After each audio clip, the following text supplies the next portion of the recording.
Hello, everyone, and welcome back to another super cool radio interview. I'm your host, Matthew Thomas. Thank you so much for tuning in. I have an incredible guest joining me at this time. On May 31st, Priest released their fourth album entitled Dark Pulse. Please welcome from the band Priest, Mercury. Thank you, Matthew. Glad that you have us on your show, and we're very excited about our new album Dark Pulse. And how are things going over there? We're sitting in Sweden, and you are in the Midwest. Things have been going fantastic. I know we were talking a little bit before the interview. Things are very busy for the podcast, so it's just fantastic. And it sounds like you're very busy as well with the new album. Yeah. We released it on May 31st, and it's been a lot of pre-orders, so we're sending those out and a lot of preparations. We also had a US tour, which we came back from 1 month ago, and we do everything DIY. We have our own record label. It's a lot, but we like it when it's a lot because that means we do something right. So we're getting busy, and we hope that everybody out there go to your favorite platform of choice and take a listen to Dark Pulse. That's right. I will leave some links for Dark Pulse in the description. We'll be talking a lot about that in the interview. But before we do that, for you, I mean, we're going to dive into the tour earlier this year as well. But for you, do you have to switch gears from touring mode to now, releasing an album? Well, it's two different things. It's two different types of work. And I had to do the famous ultimatum 1.5 years ago, where I was forced, more or less. I had to make the choice to stay with my regular day job, but I choose touring, I choose music, and I think everybody should if you're standing with that crossroads, So then it's another type of work coming up, and we work really hard. Touring is one beast, It's a lot to do, but while out touring, it's difficult, especially with different time zones, to keep everything running, especially if you do DIY. If you have a management, it's another thing. But so we're getting busy touring with shows almost every day. It's can be exhausting, lots of traveling. We love being in the US, but it's a big country compared to Sweden, so the distances are a whole. We're not used to that. I'm starting to getting used to it, but we're not really used to that over here, because you can travel much faster from city to city over here. But coming home and then start to preparing an album release, of course, it's a lot more sitting down, doing office things and checking email addresses, answering emails, make sure that everything is in order and stuff like that. So it's two different parts of the work of being a so-called rock star, which is only a fragment of that is actually being on stage and recording music. The rest of it is what we do right now, and also doing interviews, which is super fun, but also sitting a lot by the computer, make sure that everything is right, especially if you do it DIY. Oh no, for sure. There's definitely, as you said, people see you guys on the stage, but that doesn't, make up, encompass everything that you guys do, especially being a DIY band, as you said. A lot of office work, and kind of similar with me. I call it a admin work that I have to, run the podcast behind. People see me on camera, but there's a lot that goes on behind the camera as well. Yeah, it's not very sexy to talk about it because it's hard work actually, and many people maybe have the illusion that okay, we released an album, then we can take a limo to Grand Hotel and have a suite. It's not like that. It's hard work, but we love it. So I love every bit of it, even if it can be a lot to do sometimes. But I choose this myself. We choose this ourselves, and we love it. So then we do it. It's just to roll up your sleeves and plow through it. Exactly. Yeah, dive in and do it. I know you guys have a very huge passion for music as well, and it definitely shows in the music side, also the performance side. It shows in everything you guys do. Thank you, Matthew. Yeah, of course, that's the thing we do, and that's our job in the essence of what we do. The other stuff is just there to make that happen. But we love being in the studio recording as much as being on stage and developing our live show. And we also hope that we also have the opportunity to add on to our live show, because what we do now is basically only a prototype of what we want to do on stage. We hope that we can continue to grow little by little as we do it DIY. We don't have a big management or big record label which can launch an artist overnight. We do this bit by bit, but I hope we can get to a place where we can actually show the full potential of Priest on stage with the LED screens and our own sound engineer, and we can perfect the show and make it bigger and better. So that's our goal, and it's exciting to think about that. We're also gonna have more budget in the future to do cooler outfits and the masks and everything and make it look more high end. So it's our goal that we're working towards, but it goes slowly, but we're very thankful for all our supporters and fans out there that actually helps us a lot. I can't say that enough, we're very grateful. Oh, no, definitely, for sure. And, without the fans, people will be playing in empty arenas. The stage show with you guys, as you're starting to evolve with the stage show, I can't wait to see what you guys add, because, already you've added some elements in there. So I'm looking forward to seeing how you guys grow the stage show. Thank you, Matthew. Yeah, it's going to be a fun thing to dive into. And we already have some really cool ideas for our next US run, which probably gonna be early next spring, and it's gonna be a bigger one. We don't have so much info about it. Everybody who listens to this in the US, keep your eyes peeled, because we're gonna announce something later this year, like really nice, I think, tour for you guys. And I hope we can get to places that everybody have a chance to actually come and see us. Sounds awesome. Definitely, people keep an eye out for that, and hopefully I get to catch you a Priest at a show sometime, because I think it'll be awesome. I write you on the list, Matthew. Appreciate it. Of course. But I did want to talk about the tour with Julian K and September Mourning. How was the tour? It was great. It was above expectations. We did headline that tour, and maybe some shows was a co-headline with Julian K at some places, because they have a great big following in certain places. We toured with Julian K before also. They are amazing. We love touring with them. They're great guys, and everything goes so smooth. It's no drama. They're super professional, and great band, great artists. And we always have a good time together. So that's why we also keep touring together. We feel like we're a really good team, so to speak. September Mourning, awesome people. Everybody's super professional. We had a great time with them, and they performed every night, sounded amazing, and what can you say? It's top level, it's super professional, and great songs. And I also love the direction they taken with the comic art style. I think they had a famous comic artist doing a graphic novel for them. She's a character that also is in the comic realm, So we had a great time with them, and everything went great. We sold out a bunch of places, so we couldn't be more happy. The best was maybe the end. We played Dark Force Fest in New Jersey, which is a gothic festival, and it's a lot of people there. So the finale of the tour was far above expectation. We couldn't be more happy. And we always have a great time in the US. Yeah, we went home. We had to pinch my arm because it was so good, I'm very happy to hear that you had an amazing experience with everything with touring the U.S. and both bands. I have not seen Julian K live yet, even though I really want to, but I've seen September Mourning live, and they are amazing, great people. And I've heard a lot of great things about Julian K, and definitely when they tour again, I definitely look forward to seeing them live. Oh, yeah. Yeah. If you have the chance to see Julian K, just do it. Ryan, Amir, and Galen, they are like a super tight trio. Galen, also the drummer, is one of the best live drummers I've seen, especially how he correlates to electronic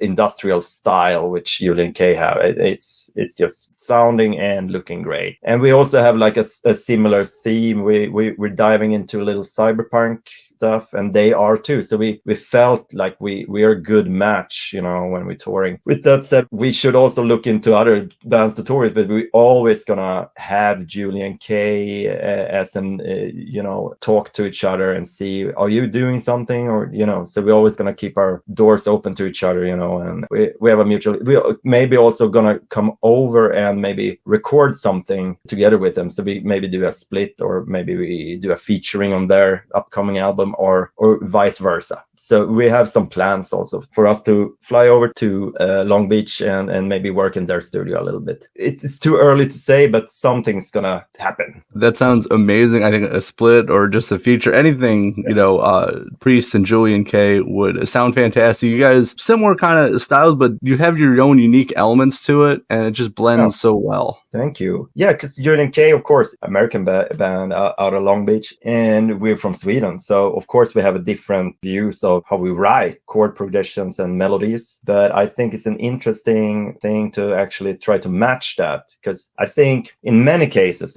now I'm just generalizing here, there's like differences also, but in many cases I can feel like American songwriting style can be a little different than maybe European sometimes. Both are great in their own way, but they're different. It's going to be nice to maybe come over and maybe try to define what the difference is and try to blend it in an interesting way. So that's I'm looking forward to that. Oh, definitely. I am too. I'm excited. Since we're talking about writing and recording music, I think it's a great way to move into the brand new album, Dark Pulse. It was released on May 31st. So if people have not checked this out yet, what can they expect musically and lyrically from Dark Pulse? Dark Pulse is our fourth album, and it's probably the album we released that are most alike our debut album, New Flesh. So people who love our debut album will definitely like Dark Pulse. But Dark Pulse is darker and grittier and a little more dance rave elements in it. And maybe the topics for the lyrics are a little bit darker and dirtier, because it takes inspiration from the time when I was living in Berlin in Germany, which is a city that has a lot of nightclubs, a lot of techno underground scene going on, So I had a lot of experiences there, which I started to think about while we were writing Dark Pulse, which I want to make a little homage to the city of Berlin, basically. But when you do a homage, and it's not all about partying is super fun, but partying also have backsides. So I try to touch on the little more backsides of partying also. What happens if you party too much? So it's a dive into maybe a decadent, flamboyant lifestyle, but it's about self-growth, some experiences that maybe the songs are a little bit of therapy, but also over and all, it's a homage to the nightlife of Berlin. So dive into it. I think it needs to have more than one listen, because it's stuff hidden under the surface as well. So, but I think it's an exciting album, and I'm very proud of it. And I think everybody has something to get from the album. And I really hope people give it a chance and that they're going to love it. Oh, yeah, definitely. And as I said, it's available everywhere right now. And what I picked up, what you were talking about, is really that dancey, ravey kind of style that you guys had. I thought it's very groovy. Like you said, I got to listen to it like a few times just to kind of hear all the different elements that you guys put in, some of the little hidden details too that you kind of listen a few times just to pick up on that. Oh, thank you. Yeah, we put some Easter eggs in there also, and for the nerds, there's a lot of pop cultural references going on, which maybe at first listen you can miss, but if you listen over and over, then some of the nerds will know what I'm talking about. It's also a bit dirtier, so we choose to put the parental advisory logo on the front. But we thought with this album, we will dare to go a little bit, under the belt too. So we had fun doing this one. Also more of stream of consciousness type of recording of an album, because we were touring. We did 116 shows last year, and that was at the same time we recording and finishing up the album. So we only had fragments of time, a week here, 2 weeks there during the whole year to actually finish up the album, which makes it more more schizophrenic in a way, but I think we approached it that way too. We found a red thread through the whole thing, but also it's a lot of stream of consciousness, a lot of subconscious decisions that made the album. And that's what I think all art should include. It shouldn't be too controlled. Some stuff should be a little bit dirty and left for chance and stuff like that. And I think when you do a piece of work like that, it's an enigma to yourself sometime. And that's a really nice thing. Maybe in 5 years, I will understand the whole thing. But our teacher said to me once, when you're writing or doing something creative, always leave 10% of what you're doing unexplained to yourself, because that's going to make it interesting for you and for everybody else. If everything is explained, maybe that's not going to be as exciting. That's actually a really good, kind of look at music, because if you know everything, or if everything is out there, then it loses kind of that appeal and that kind of mystique. But, even if it's unexplained to yourself, the creator of the music, it adds more of a, intrigue to it. That's actually, I never really thought about that. That's actually amazing. It was a really good advice from a really good teacher, and I applied it on basically everything I do. I try to apply it in every song, but also on an album, I like to have one track on the album which I don't understand at all.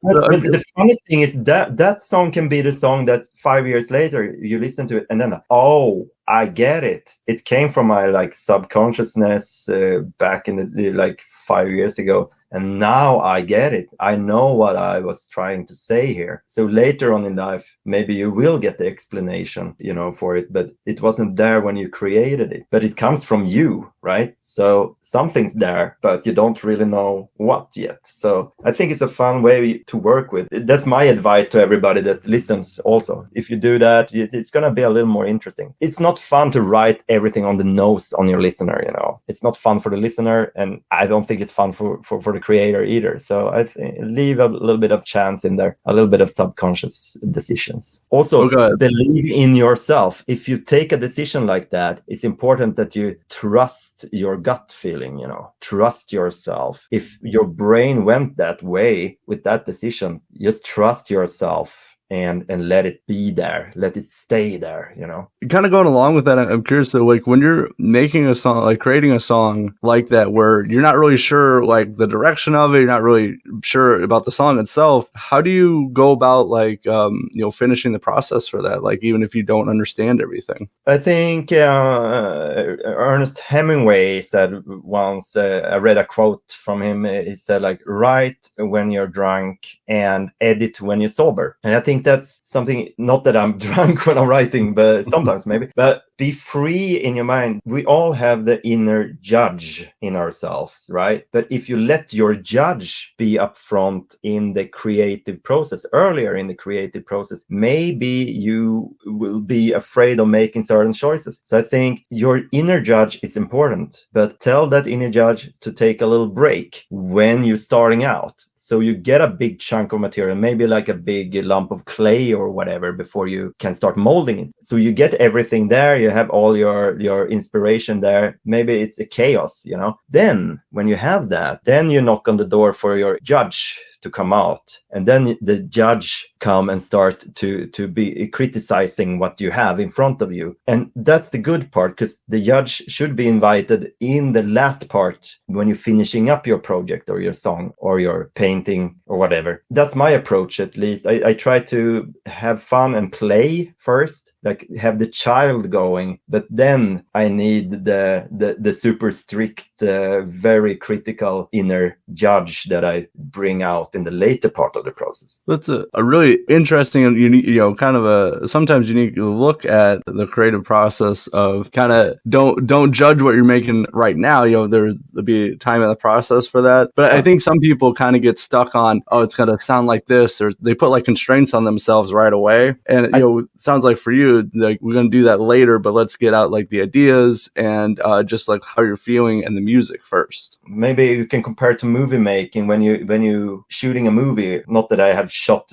any movies, but but I've listened to many commentary tracks. When you're shooting a movie, when the director sits down with the first cut of the movie, many directors says they have severe anxiety when they see it, because they see something unfinished and chaotic, basically, and stuff that don't work. Then the editing process starts, and then you closing into what eventually going to be the movie. It's basically the same thing, I guess. I've been there myself to be too judgmental in the beginning of a creative process, and that doesn't work for me. It's like you paint yourself into a corner, basically, I think, for me. But it's more fun to have fun, you know? And then later on, you sit down and then you choose the best parts of it, you know? Oh, no, exactly. And I think if you put too many like constraints on yourself, then, you know, you lose the fun factor of it. But also, I think the art itself suffers because you're not being 100% genuine with yourself as well. Of course. And also you can lose a lot of stuff. Maybe if you have fun and are open-minded in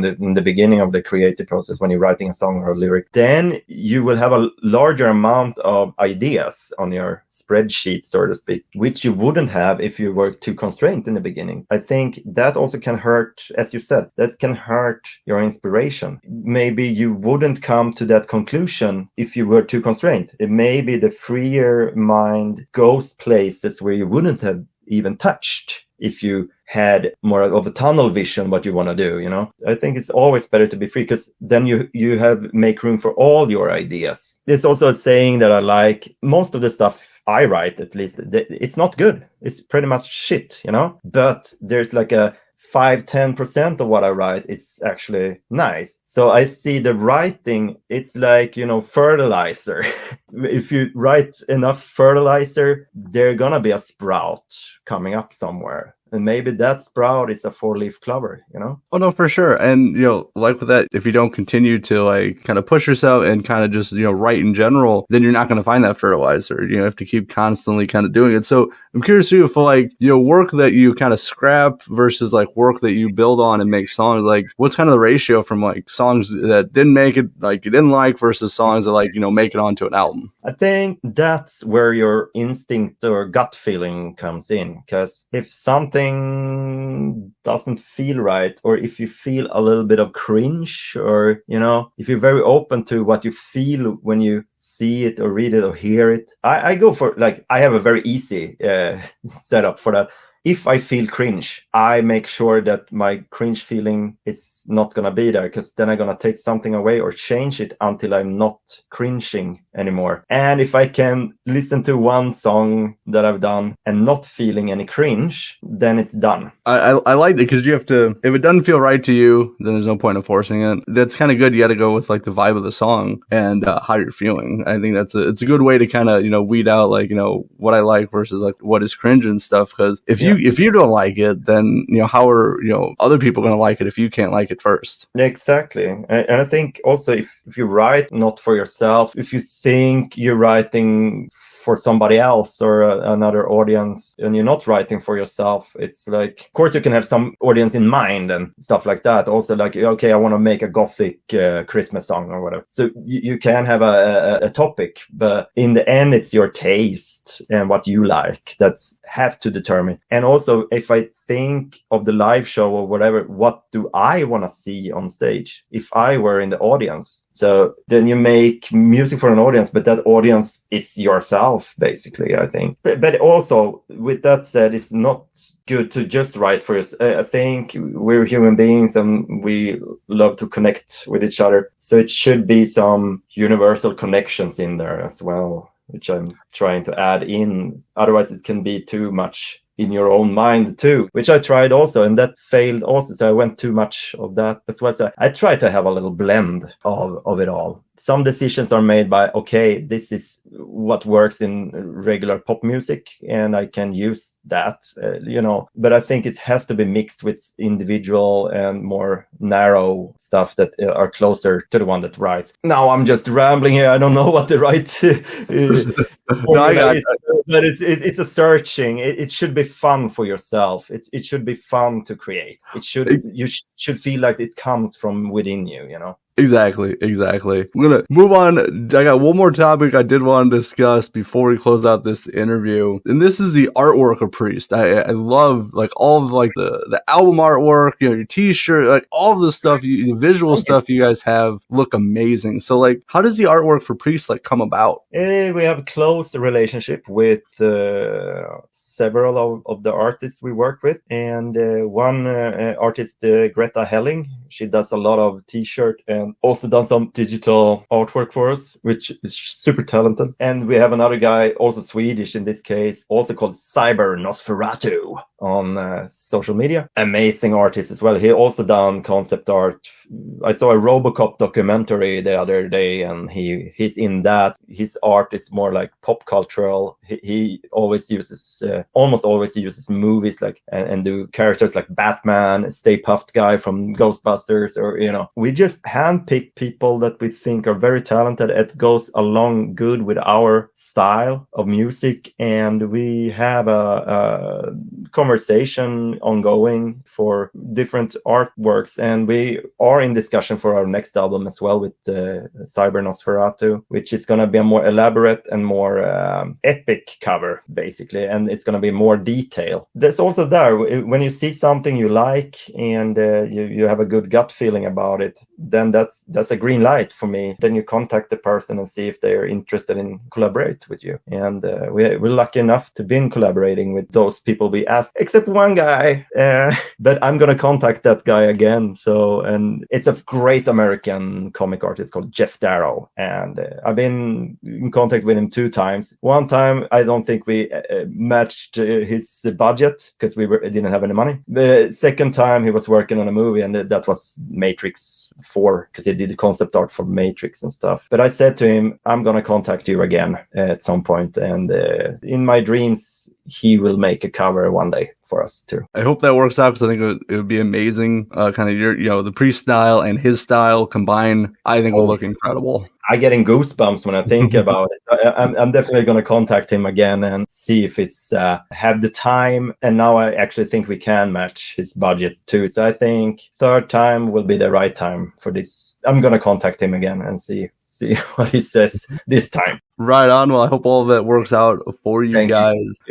Now, as we're closing out this interview, I got to ask, I'm curious for you guys. So Dark Pulse, new album out right now, but like, how is like the rest of 2024 looking like for Priest? It's not going to be as much touring as 2023, because that was mental. We have a couple of festivals booked, and we have in the works a European UK tour in October, November. Also a festival in Spain included and stuff like that. So we have some touring going on, not by far as much as 2023, but this is going to be the time for us to actually dive into our next album that's going to be out in 2 years or something. But with a project like this, you have to start looking at the new masks, who's going to design what. We need new costumes. We have some contacts in US, actually, we're going to work close with. A guy that have been working on Hollywood movies and stuff like that, going to help us out with the costumes. And we have a mask maker here in Sweden that we're going to start a conversation with right now and start to develop the new era of Priest, basically. So the time we have off, it's not time off for us. It's going to be a more of creative time and time to plan out both visually and sonically our next album. We're also going to start recording maybe the groundwork for our next album also this year. So, but it's going to be a lengthy process, but I'm super excited of starting that, but not as excited as I am for our new album, Dark Pulse, which is out everywhere right now, and which I'm super excited to hear what everybody thinks about, you know? Oh no, for sure. Well, it sounds like you guys got some great stuff in the works, and as we've been saying, Dark Pulse, check it out. It's available any streaming platform. Do you guys have physical copies as well? Of course, pretty much everywhere. We have worldwide distribution, both via Red Eye digitally, but also via Border Music physically. So it should be available at any record store. So if you go to your record store, if they don't have it, you can order it from there. Otherwise, you can go into Amazon or wherever you choose to order your physical copies of vinyls or CDs from, and they will have it. It's pretty much everywhere. If you want to specifically buy from us directly, you can go into airghoul.com, which is our web shop. You can also check out our website, priestnexus.com, which also have all the links to everywhere that you need, social media and also web shops and other merchandise. So feel free to check it out. The album is out everywhere. You can find rare editions on airghoul.com if you want some limited editions. They're still there, I think, a few copies. So feel free to check it out. Don't hesitate. Click the buy button if you really want a copy of those limited editions. Right on.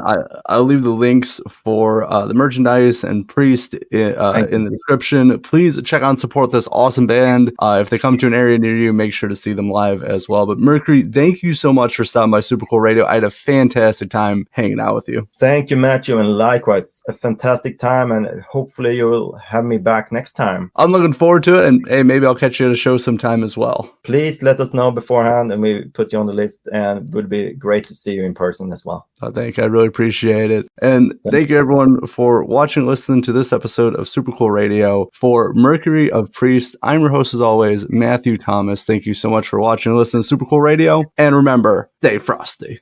Oh, yeah.